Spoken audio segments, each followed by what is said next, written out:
Welcome to Pavitra. Hare Thank you Krishna. for joining us this evening.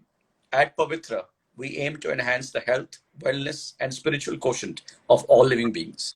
We would appreciate if you follow us on our Instagram, Facebook, and YouTube handles at Pavitra Connect to get the latest updates on our upcoming product launches, service launches, conversations, and Pavitra art and Pavitra music. By accessing our YouTube channel, you can also access all the content so far that has been posted by Pavitra. This evening, it is an honor and a privilege to introduce to you our guest, Prabhu Nithyanandashi. Dashi. Thank you so much for joining us this evening, Prabhuji. My pleasure, absolutely. Prabhuji is a resident monk at the ISKCON Chopati temple. He was exposed to the teachings of the Lord when he was a mere 21 years old. He was on his way to joining the National Defense Academy, but then divine intervention had other plans for him. And since the age of 24, he has been resident at the ISKCON Chopati temple. Today, he has a diverse audience that he teaches, from families to couples to the youth, and especially small children. He shares a personal connect with everyone that he meets and greets. I can vouch for that because my children look forward to their session with Prabhuji every evening, and he has a special connection with young children and the youth. So, Prabhuji, thank you for doing that for so many young children across so many places, now so many cities. He also helps youth connect with their roots and help them lead a more meaningful and simpler, happier life. His teaching style is more of a personal connect. He likes to connect with people personally rather than intellectually drive his message through passion and love. So we are very grateful that he's with us today to discuss relationships, the sacred thread. And I'm sure you can ask Prabhuji your questions as we go along today in our discussion. Prabhuji, they say relationships are sort of key to survival, the key for a healthy, happy life, whether it's personal or professional. And healthy relationships are extremely important.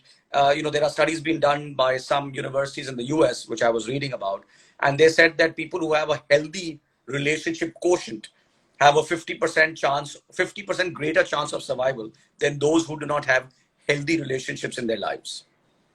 So, Prabhuji, you deal with so many different kinds of people. You connect with so many, people in your teachings, whether it's young people or couples or young children.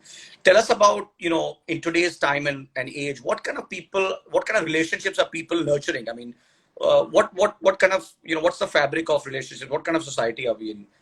Share your thoughts and views on that with us. Yeah, first of all, thank you. This is the first time I think you are formally talking to me. Other people have been informal and... We can still have an informal, formal talk, Prabhuji. Yes, I would start with the first point that you mentioned, that healthy relationships are the key to happiness, and there is a study which shows 50% is in the favor. People tend to be happier when they have healthy relationships. I would say that's 100%. Okay. Not 50%, because every human being is born with 4 defects. We have imperfect senses, first of all. Then we have the tendency to commit mistakes. Right. It is innate. Tendency to cheat, tendency to fall under illusion. So we can never say that the number that people come up with is the perfect number. Sure. And this is something I'm taking you back to the beginning of the creation. The scriptures explain Eko Vaisaha, that in the beginning there was God, and then he expanded himself into many parts and parcels for the purpose of having loving relationships. So even somebody like God, Krishna, he likes to have loving relationships. That's where he derives his pleasure from. And therefore, you will never find Krishna's picture alone. He's always surrounded by his devotees. If you find Krishna's picture alone, that's an incomplete darshan of Krishna. So, this propensity, the Vedanta Sutra also explains Janmadi Asya Yataha. The propensity to find happiness in loving relationships, it's coming directly from the Lord. Janmadi Asya. He is the origin. And just like the children will always have the qualities of their parents, right? So similarly, since we are all parts and parcel children, of the same Supreme Lord. So we also have that propensity, that inclination. And in the Bhagavad Gita also, one of the reasons Arjuna did not want to fight was that he told Krishna, I will fight and all these people would be killed in this battle. It was a battle of survival. So either I will be killed or they will be killed. Right. But if I win also the entire kingdom, what will I do without them? I will not experience any happiness. Even if the whole world is at our feet, if we do not have loving relationships, we'll be totally miserable. Imagine the whole world is for you, but you do not have a soul to talk to or share that happiness with. Because the happiness increases when shared with others. So if you do not have those people whom you can share it with, your happiness will be very, very limited. This is the kind of wealth which when shared increases. So it is 100% that if you at all hope to live a happy life, peaceful life, then we have to have loving relationships, because they will also help us to weather the storms that come inevitably in everyone's life, ups and downs. If you have people who love you, whom you love, they will be there to support you. Because in times of need, ups and downs, we need some shelter. So if we do not have people whom we love or who love us, then who will we hold on to? Just like when cyclone comes, we hold on to some strong tree or something powerful. Yes. So that the cyclone will not blow us away. Similarly, when the cyclones in our life come, ups and downs and impediments, obstacles, so at that time we do not have people whom we can hold on to, then we'll be finished. So relationships are the key. Right. And I'll be talking maybe later, if time permits, about some principles which could be incorporated, the foundational principles. But talking about your question that what kind of relationships people share nowadays, God's grace, I have come across people who have been very loving to each other. There is harmony. But I have also come across some rare cases. And it is not unusual. Because we are living in Kali Yuga. And Kali Yuga means Kalaha Pradhan Yug. Kalaha Pradhan. Kalaha means for no reason there will be disagreement in this age. For no reason there will be quarrel and there will be hypocrisy. It is the defect of the age. So I have also met people where, and you will see most of the fights are among the family members only. I know families who are so loving to each other. There is so much respect for the elders. I know families where the in-laws have basically told the child and the daughter-in-law to get lost. They are on their own, not given even a penny. People doing it to their own children, and this person who's doing it is like 80 years old. Still so much attachment to this, and thinking that we never become happy by accumulating. Right. We never become rich by accumulating. We become rich by sharing. And in the end, people will not remember us for whatever we had. People will remember us for whatever we shared. Very true. So people forget this. So there have been cases where people have been crying and literally tortured. And this happens because of selfishness. So in a relationship, there cannot be any selfishness. Relationship demands selflessness, where each party is thinking about the pleasure of the other person. So I've dealt with such cases also, where own people, imagine the mother torturing the daughter, the father torturing the son, but there have been, by God's grace, most of the time I have come across families where there is so much culture and respect for each other, there is so much love. But it cannot be denied that the environment is surcharged with disrespect, Right. to the elders. And especially when there is something which is like totally against what I think, then there is always that quarrel. Right. So the environment is surcharged with this kind of negativity, and therefore we have to really, really work hard to maintain these relationships, because the natural course of events in this Kali Yuga is things go down. in due course of time. If you're not working hard every day to keep them uplifted, then naturally they'll go down. If you're not working to keep our consciousness uplifted every day, naturally it will get degraded. It's not that suppose I climb 10 steps and I'll stay there if I stop there. I'm not falling down.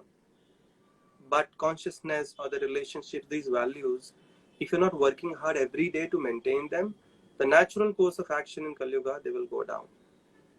So when there is selfishness, I've seen cases, there's a lot of selfishness involved, sacrifice involved, selflessness involved, all kinds of things. And Kali Yuga, as it progresses, more and more dirty things will come up. There is lack of gratitude. Mahabharata tells the story that one of the things that will be lacking in Kali Yuga is lack of gratitude. People will do a lot to their dependents, but when their turn comes, they won't be able to reciprocate in the same way. This is the effect of the age. So we really have to work hard once we know the danger that is coming up. Prabhuji, thank you. And when you mentioned the word gratitude, I was talking to a gentleman, Dr. Rane, who is a mental health expert also, and we were asking him how does one in these challenging times maintain your sense of balance and keep everything together. And he also mentioned one of the things is that you must have gratitude, and that will really also keep your mental health intact and make you able to weather the storms that come your way. So it's interesting that you even on the scripture side, the philosophy of gratitude is very inherent and very important in maintaining relationships and your own mental balance. I also remember that you mentioned that said that we should not be ashamed of our struggles, but use them as an example to share with others how to deal with these struggles. And especially being in Kali Yuga, where there is so much of outside forces, polluting your mind, so to speak. Dealing with the problems, setting an example for others, sharing that with others. You mentioned is the best service that you can do. Share your thoughts about that and why is that important, especially in relationships also.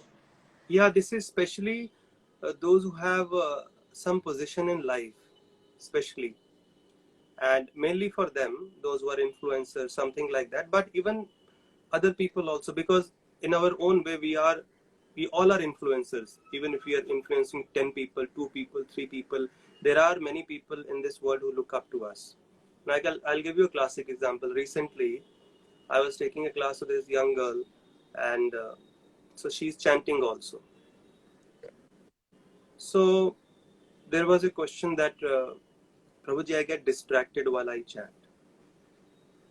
So I said, even I get distracted while I chant. I've been chanting since like years. Right. So that gave her a lot of hope. That's so hopeful. I was thinking I was the only one and you would be like on a pedestal and not struggling at all. So that gave her hope that she's not the only one and she's not going wrong. That struggle is there for everyone. And in the Bhagavad Gita, Krishna who is the creator. Now, who can know his creation better than the creator? He has stamped this world with 2 words. He says Dukhalyam and Ashashvatam. Dukhalyam means a place of misery, problems. And Ashashvatam means everything is temporary in this world. Every situation is temporary. So therefore, the world is constantly changing. So you can never avoid struggles. You can never be famous forever. You can never be beautiful forever. You can never be wealthy forever. You cannot be knowledgeable forever, because at some point when we get old, the memory could be taken away, the senses become weak. Right. So this world is like that, where nobody is spared, everybody is struggling. So when people see, we are on the same platform, that gives us hope that struggling together gives us a lot of strength. That when we know, otherwise if we don't realize that others are also struggling, we might go into depression. Therefore, I read somewhere that Facebook has caused maximum cases of depression. You know why? Because on Facebook, you never see people posting the pictures of their struggle. Yes.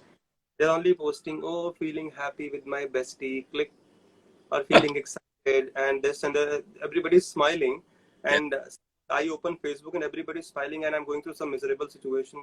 I go into depression. Everybody's happy except me. So when you know this is also struggling, that is also struggling, so okay, there is hope. That means I am not the only. So that will save us from a lot of anxiety. That it is a part of life.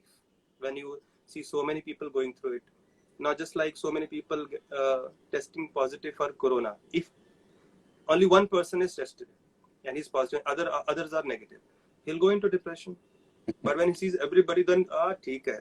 Everybody is doing it. Everybody is going through it. So after some time, you stop taking it seriously. You stop taking anxiety. So you share the pain and joy in life with someone, and that helps you get over.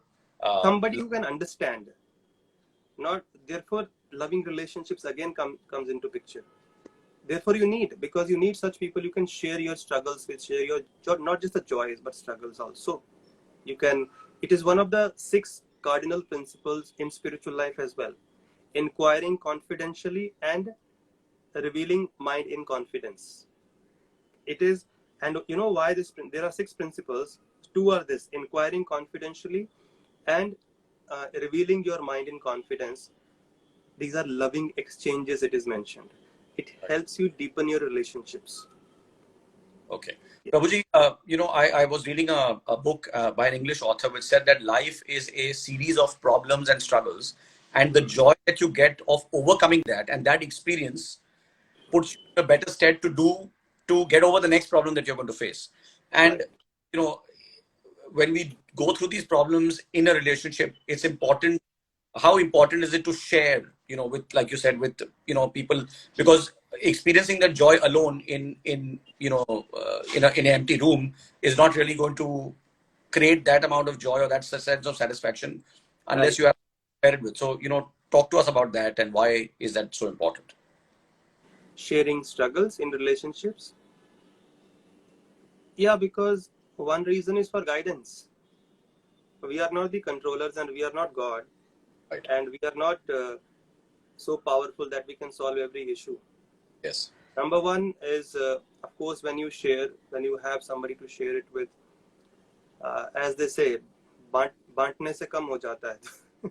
Correct. So Right. you feel lighter. Secondly, you seek guidance. You need guidance, and there could be other people who have gone through the same experience or who have at least seen this world as an observer. So they can actually pinpoint. When we are absorbed in something, we cannot see. Like if a cricket player is batting, the way he plays his shots and runs, he is not able to observe. But those who are sitting in the stands, they are able to see his every movement. Right. Similarly, there are observers who have seen or gone through this. So for guidance, for just sharing itself will make you feel lighter. And again, the main point is loving relationships. People whom you have confidence in. Not just with everybody. You put it on Facebook, I'm struggling with my wife and please help me. You will get 10,000 you can say nasty comments also. Or maybe people offering to help the wife more than help you. Like, so Prabhuji, sorry, aap keh rahe the, you were saying something. Yeah, so that can happen. But that's why, bringing us to same point, why it is important to have loving relationships, so that you can share not just your joys but your struggles also. Prabhuji, these days we have, professional, personal relationship with our children, and these days virtual relationships are becoming the norm, so to speak. So, you give us some guiding principles, some fundamentals about how can we enhance or ensure healthy relationships in our lives. Enlighten us, please, on that. Talking about professionals first? No, I mean, generally, fundamentals. You had mentioned 2 principles of relationship. Okay. So if you could... Yes. So there are 4 principles to build and sustain a relationship. Right. So number 1 is service. First, S. So there should be mutual service to each other. Because to love means to serve, and to serve means to please. If you really love somebody or want to express your love, the next step is to serve that person. Naturally, you cannot just keep sitting and saying, I love you, get me a glass of water. No, but I love you. I can't do it, but So there is service. Love followed by service. And what kind of service? the service that will please the object of your service. So if he wants a glass of water, you can't be giving a glass of milk, right? Somehow water has that peculiar taste which can quench our thirst, which no other drink can. So if somebody is thirsty, okay, get me a glass of water. The person even does not even like milk, but no, this is more nutritious, you drink this. That's not service. So in a relationship, it's very important to take note of what will please the other party. And the other party also has to think the same about you. So problems happen when we all start thinking about our own pleasure. Oh, she's not listening to me, he's not listening to me, he's not doing what I want, she's not doing what I want. So that's when problems begin. When each party is thinking about what will please you, the other party is thinking what will please me, things will run very smoothly. There should be mutual service to each other. So hell and heaven, it's like one person was taken on a tour of hell and heaven. When he went to the hell, so he saw there were people sitting all around. They had chappan bhog in front of them. Chappan bhog. And they were miserable, weak, thin, skinny, despite that. And they had forks and long forks and knives attached to their hands. And they are trying to eat that food, but not able to because knives and forks are very long. And they're trying to feed themselves, miserable, not able to feed, weak. And then the person was taken on a tour to the heavens. There he saw same thing, same setup, but people were very healthy, happy, and stout, and very blissful.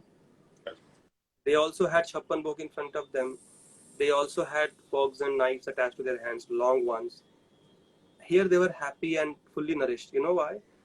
Because they had figured out a way to eat what was there in front of them. They were not trying to feed themselves. It was impossible. They were picking up food and putting it in somebody else's mouth. That person was feeding him. The other person was feeding the third person was feeding the second person, like that. So when we start thinking about other person's pleasure, that's when a relationship is built up or it is sustained over a period of time. Any relationship which is built on a mutual service to each other will last long, last forever. And service is such a medium that even if you do not have a relationship with a person, you start serving him even from a distance. Gradually, without even talking, a very strong bond will be formed in due course of time. And that relationship will last forever. So this is number one. Number two is, second S is sacrifice. Every relationship will need sacrifice. Sometimes we have to sacrifice our time, our energy. And the biggest sacrifice which we can do is that of the false ego, which spoils. Again, I, me, and mine. Right. When we make it a point that for me, relationship is more important, more valuable than being right. When this is the cardinal principle in a relationship, then it will last forever. Where we bring ego, false ego. One doesn't listen, she doesn't listen, he doesn't listen to me, I am right. Where we're trying to prove ourselves right. Now in a relationship, a healthy relationship is beyond right and wrong. It's not about right and wrong, because in his perspective or her perspective, every person is right. Yes, and sir. You can't convince them against their will. Right. Against what they think. So it is very important. Not every battle needs to be fought. It is better to avoid certain battles. Problem is we try to win every battle. Yeah. But especially the battle of ego, it is better that we lose it. Mm. And argument udhar hi khatam ho jata hai. It's not about whether I am wrong or the other person is wrong. Anybody, at least one of the parties, when there is an argument, says, okay, I am wrong, and take a humble position. And anybody who takes a humble position, and as they say, in a war of ego, the loser is always the winner. Nice. What do you lose? What do you lose? Right. By saying sorry? By saying sorry, you're not saying that, okay, I'm wrong. You are showing the other person that for me, a relationship is more valuable than being right. Right. When relationship is your priority, then everything else is detail. And also understanding that ups and downs, quarrels, this is just a part of any healthy relationship. Healthy relationship doesn't mean no quarrels, no ups and downs. That it means all this happens, but despite going through this, you can still make it till the end, so that you can say proudly, we made it. The nature of the world is changing, constantly changing. Your emotions, your feelings towards each other will change. Right. That's why they say, before marriage, wonders happen. After marriage, you wonder what happened. So things keep changing. Right. But Right. despite these changes, how we can maintain, that's a struggle. And we can't avoid that. We shouldn't try to avoid that. We shouldn't expect a perfect relationship is not about without any problems. No, perfect relationship, despite these problems, you still made it. You're still able to sustain, maintain it. And there will be ups and downs, struggles, but especially sacrifice is important. And the biggest is that of the false ego, which destroys any relationship. When we try to prove that we are right. Right. Taking a humble position does not make us small. Actually, according to the absolute point of view, from the absolute point of view, scriptural perspective, God's perspective, anybody who takes a humbler position is greater. Always. And this is the principle people forget. They think that by maintaining my ego, I am the greatest. No, you are greatest only in your eyes. In the eyes of the rest of the world, you see, do you like an egoistic person? Never. An egoistic person is right and great in his own eyes only. In the rest of the world, he is just considered a very, very ordinary person. So it is very important. दोनों के बीच में कभी argument हो गया. Okay, take a humble position. One person has to be quiet. Both start shouting, finished. And you don't lose anything. Only thing you lose is unnecessary argument, frustration, and suffering. True. Absolutely true.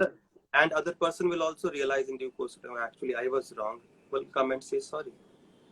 So sometimes I bend down, sometimes you bend down. Doesn't matter. And both have to see, relationship is never one-sided. And therefore I said mutual service. Each one tries to satisfy the other. Then both parties are healthy and happy, like hell and heaven example. Here also, it's not that one person is sacrificing and you're expecting that person only to sacrifice. Mutual. एक हाथ से ताली नहीं बजती है. So sacrifice. Third S is spending time is very important in a relationship. The more you spend time with any person, the more the relationship deepens. Otherwise, out of sight is out of mind. So it's very important. And number 4 is spiritual foundation, which is the most important. I am mentioning it number 4, but it is the foundation. Foundation is laid down first. A family that prays together stays together. ये सिर्फ कहने के लिए नहीं है. So when a family regularly comes together and they have a spiritual culture at home, regularly coming together to hear, chant the names of God, hear about Him or discuss Him or organize such events, then a very powerful energy descends from the spiritual realm which binds us together. And this one thing people are missing nowadays. Therefore, gradually you see things falling apart, relationships mein. And it's just in few years, people's feelings change for each other. There is disrespect. There is, you can say all the negative stuff is entering because we have removed the positive stuff. So these 4 principles, service, sacrifice, spending time, and spiritual foundation, very, very important. And only because we've had this foundation, the spiritual culture, India is still a country where the culture of joint family is there. Go out of India anywhere, you will not find it. Absolutely.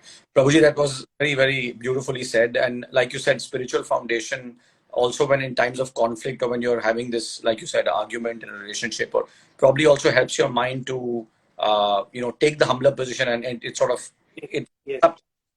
You have that in your psyche to draw upon those spiritual connections to be a little more, like you said, the humbler person of the two. Yes. Prabhuji, thank you for that. And I want to also, the current situation with the pandemic is challenging for everyone, especially for who you share great connections with. And, obviously the parents are dealing with their own stress of maybe work being a little stressful or, caught up in the house with the children, jumping on them all day. Children are dealing with their own stress because they don't know how to express themselves. Or how can we keep that side of our relationships together? How can, the parents' relationship with the children, what can we draw upon to keep that relationship going and smooth in these challenging times today? Prioritize. You have to prioritize and then devote time accordingly. See, when you have a desire is followed by a priority is followed by action. Right. So where you give quality time will depend on what is your priority in life. Children definitely must be the topmost priority. Yes. Everything else is a detail. Because please understand, they are innocent, Right. helpless, and they do not understand that you are working in the office, you have so much. They only look for affection from their parents. Yes. They only look for love. That is their need. They will not understand that you are managing 1,000 people, you are working hard, this and that. So you have to speak to them in their language. When they need it, you should just leave everything behind and give it. Very true. Like in our temple, one lady used to come to temple regularly for seva. When she became a mother, she told Radhanath Maharaj, my spiritual master, that I cannot come. She was, Prabhupada Maharaj said, now, not Gopinath, this child is your deity. Serve him nicely. Take care of him. So please understand, from the children point of view, they're innocent, small. Their needs are simple. Some attention from their parents, some love, affection. So whenever they need it, we should definitely leave everything behind. That should be the top priority. Everything else will come and go. Yeah. But when the children need it, because they can't go anywhere. True. Think about those children who don't have parents. We feel so much compassion for them. Yeah. So it's like that only. When our children don't get that, then we are also putting them in the same category. So we should never deny them their time, the affection they need. So this should be the priority always. And they understand that language. They need affection. They need love. So we should just run and not compromise and justify in the name of working hard. So if I were to, Yeah. I would say this, Prabhuji, that less of FaceTime on the phone and more of FaceTime in real life with our... Exactly. Right. You Right. will also find that fulfillment. You will also feel content spending time with the children. That should always be the priority. And I'm sure that when this happens in a relationship with them, their behavior will also be more, sort of calmer, or more sort of, they would be in a better place, and they would, be more open to your learnings and your teachings. You can find thousands of examples where the children belonging to a very affluent family and this, but the parents had no time for them. See the kind of individuals they have become. Absolutely. Very low self-esteem or getting into bad habits. They lack that love and affection. So now another thing that happens is because their need is not satisfied, then they start looking for people who will satisfy their need. So they end up getting exploited also. That has happened. Yeah. So to save them from that exploitation, if their need is not fulfilled by us, they will look for that fulfillment somewhere else. And whoever promises them, they will immediately hold on to that person with all their heartful surrender, and that person may cheat them also. So it's a very dangerous, very delicate situation. And probably lead them down the wrong path. I mean, Exactly. Wherever they see there is some happiness, okay, this will give me, they will go there because they're not getting it from the right sources. Thank you for that, Prabhuji. I think that's very important. I have young children, and I will sort of, imbibe that. And And tell Nehaji also. She's listening. Spend more time. She is listening, and I'm sure she will, she will take that on board, Prabhuji. Prabhuji, on the professional front, we are in this situation where offices have been closed for many months. There are professional relationships that everybody has with their either managing teams or being managed as part of a team. Right. How does one, keep that relationship going? How does one, for example, let's say if you're leading a company, how do you motivate those individuals to, let's say, stay the course or maintain, that direction from a company perspective or from a team perspective? What's your view there? So there is a lot of investment required. Right. See, when people trust you, when they trust your intentions, when they trust your love and affection for them, that you care for them, then they'll be ready to sacrifice their whole life for you. I'll give you 3-4 examples, and from that you will get the hint. Sure. Now, you've heard about Arvind Mafatlalji, right? Yeah. So he was a big devotee of Lord Ramachandra, and he had a desire that he wanted to leave his body in Chitrakoot, where Lord Ram spent almost 10 years of his exile. Very, very beautiful and holy place. So during his last days, he was shifted to Chitrakoot, and I had also gone with few devotees, where at least 6-7 hours a day we were reading out Ramayana to him, and we were doing Kirtan. Right. And it's such a beautiful place. So we were sometimes interacting with the people. He had basically made a civilization there, a hospital, a gurukul, a temple, and employment to thousands of people. So much he has done, so much development. And so there were people who told us that they have been working with this company, with the Mafatlals, Right. for generations. My Wow. father worked, I am working, my son is working, he will continue to work. He said, now, what would they have done to keep their faith going in them? Must be something they must have done, because these are the companies who valued people more than projects. Mm. So when people feel that they are valued more, because the need of every individual is to be loved, to feel valued. When we fulfill that need, they will be ready to sacrifice. This is one example. See, all these things are built on certain sacred foundational principles which we cannot avoid at any time. 2 plus 2 was 4 in Dwapar Yuga, 10 years back also. 2 plus 2 is 4 today also. And 2 plus 2 will be 4 after 1000 years also. Certain principles we can learn from these organizations. Talking about the Tatas, they are also known for very high values. I read a very touching post on Facebook when this pandemic started, maybe after 1 or 2 months after that. One person posted such a heartfelt post. He said he retired from the Tatas almost 10 years ago. Okay. And when this pandemic started, he gets a mail from the company that we hope that you are in good health. If you need anything, please reach out to us. Wow. And his heart melted completely. But he's retired 10 years. It's been 10 years. This is care, culture of care. And then I'll tell you one more family I know. So one day I was talking to them. So they have a driver who has been working with them for years now. Right. And he's like their family, but he's also gone through a lot of problems and they helped him. But there came a time when his family went through some crisis, financial crisis. So they wanted to just do away with some driver. So they told him, please you go, because we won't be able to pay you and we can't. This person said, it's okay. Even if you don't pay me, but I'm not leaving, I'll continue to serve. Because there was investment in that relationship. When he needed, they went all out to help him. And he was like a family. So he said, even if you don't pay me, I'll continue to work. Not a problem. So don't worry. So this is now Warren Buffett, again a man of principles. Once one employee took some decision where the company lost some huge amount of money.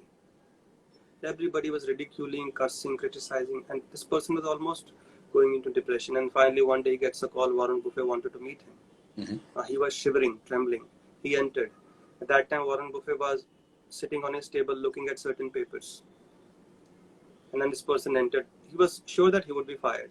Right. Warren Buffett made him sit down. He said, I was actually going through all those times when you took decisions for the company and company made millions of dollars. So seeing your track record, I'll forgive you for this one mistake. So you can go back and resume your work. So when people see this, they are not being judged for one small mistake. Right. when they see that they are being they are given the credit for the contribution that they have made. So every person needs to feel valued, loved, important. So it needs that investment from the part of the on the part of the chairman or the owner. A lot of investment, personal. Nowadays, culture is very impersonal. So it's When become, we stop, Prabhuji, it's become, when we stop treating people as commodities, yeah.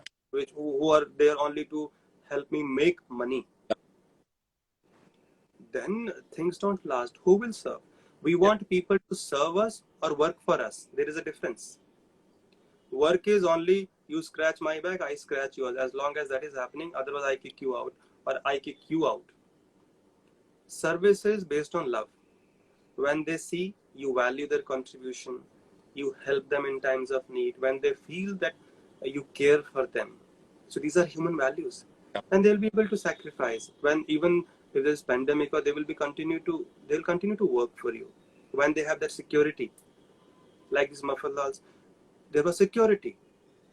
And they were sure they would not be fired. So they were ready to, I could actually feel the warmth. They were not working for them, they were serving them.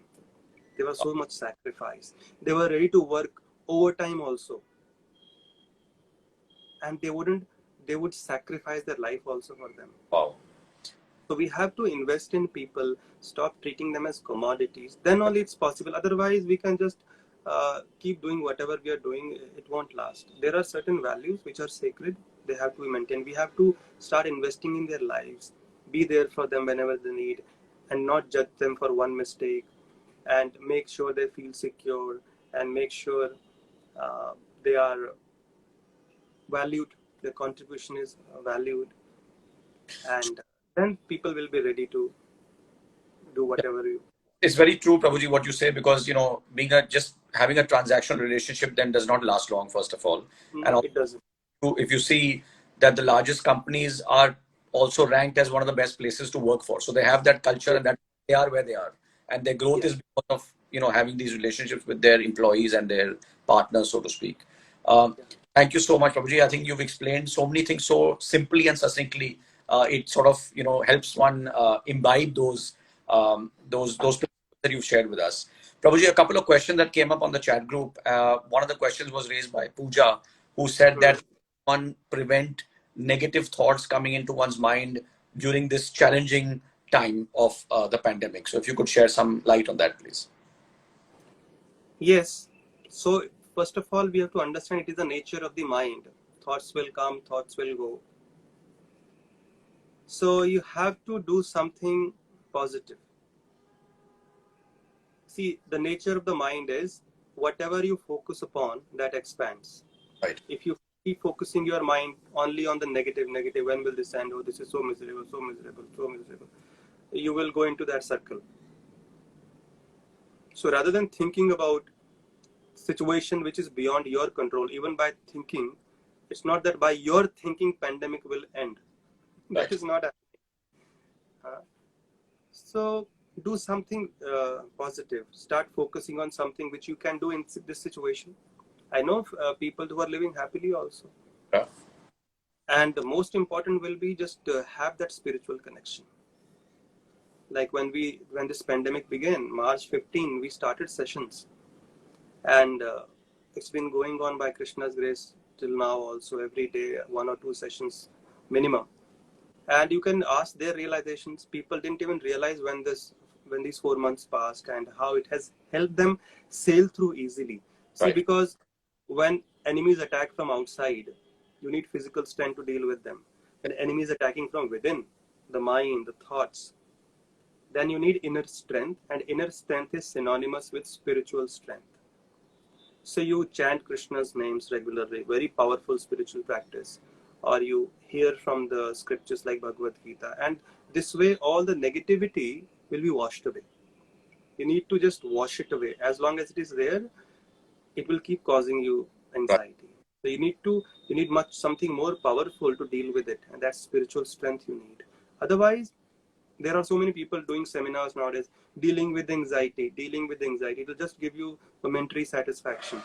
Unless you have that spiritual strength Right. coming from your spiritual discipline, it will keep troubling you. Mind is very powerful, mind you. It's not so easy. People keep doing similar control, mind control. Arjuna said, I can control the raging wind, I cannot control the mind. So all these people who do this, do you think they can control the raging wind? If they cannot control the mind as well. They can just make some money.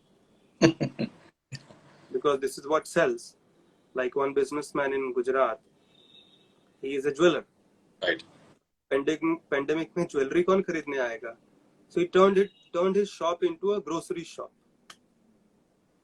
So बाहर jewelry का board रहा, because after this pandemic jewelry will again pick up.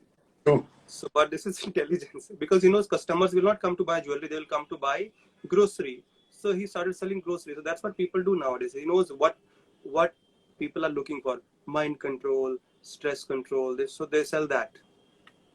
Tomorrow, if there's another need, they will sell that also. So understand, as I've been talking, there are certain sacred principles. The spirituality gives us that strength to deal with the changes in life. Excellent. I think that's very important, Prabhuji, because all the other stuff is temporary, and this is the real foundation of what he said that one can.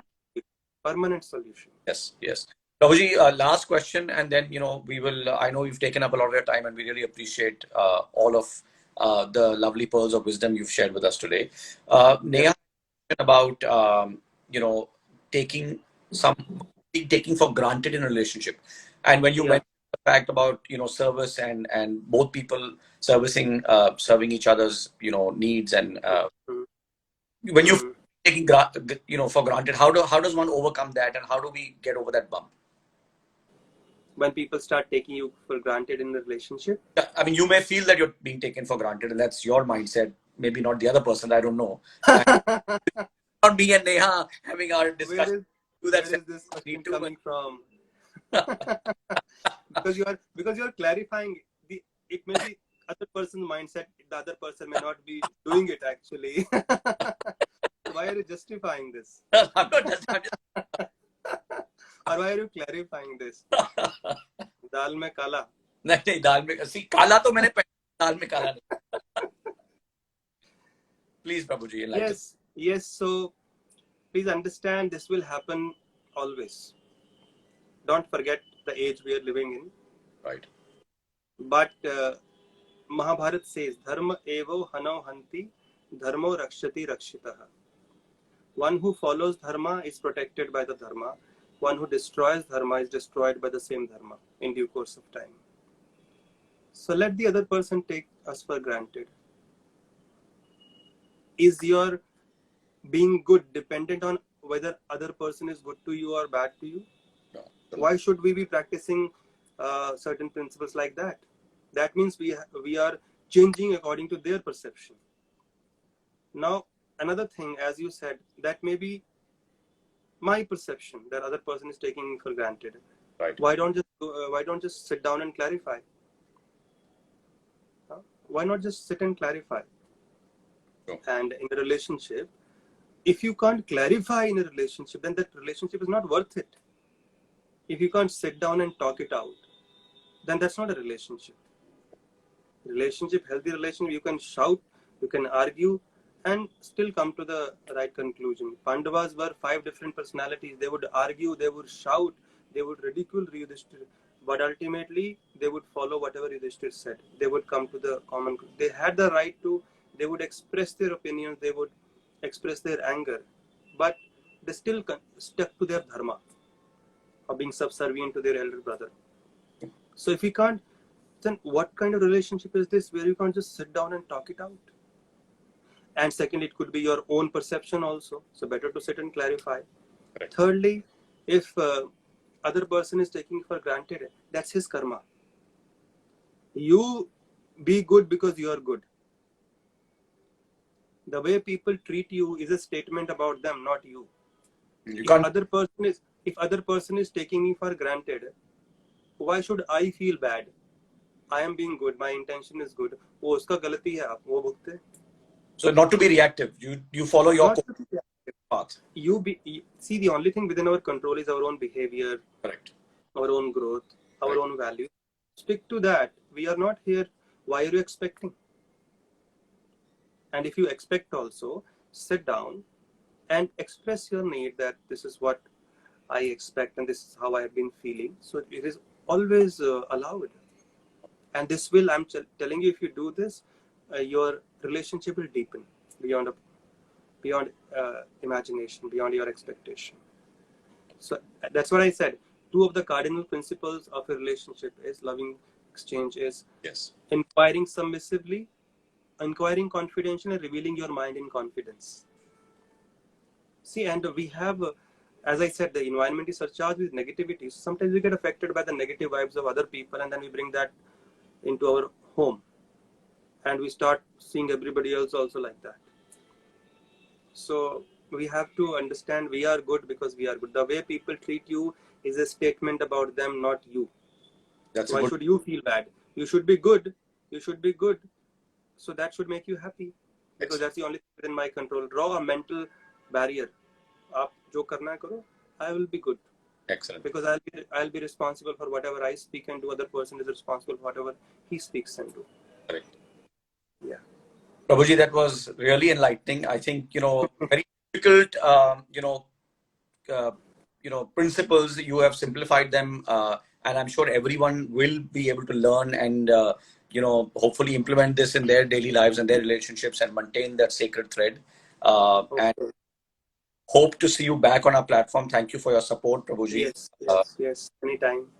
And next week on Pavitra, we will be hosting Ashwin Sanghi, who is one of India's authors, and we will be discussing the science of spirituality.